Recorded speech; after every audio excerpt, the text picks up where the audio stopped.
Welcome to our channel. If you want to activate Vudu on Apple TV using Chromecast, follow these step-by-step instructions to ensure everything is set up properly and works smoothly. Step 1. Begin by gathering all necessary materials and information you'll need for the activation process, including your account details, identification, and the specific card, device, or service you're activating. Step 2.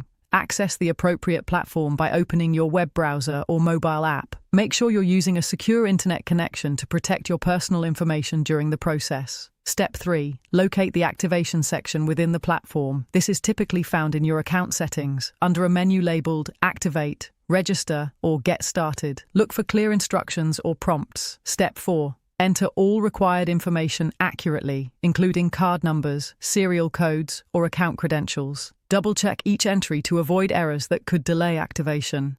Step 5. Follow any verification steps that appear on screen. This may include receiving a confirmation code via text message or email, which you'll need to enter to proceed with activation. Step 6. Review all terms and conditions carefully before accepting. Make sure you understand any fees, limitations, or usage policies that apply to your activation. Step 7. Complete the activation by clicking the final confirmation button. You should receive an on-screen message indicating successful activation.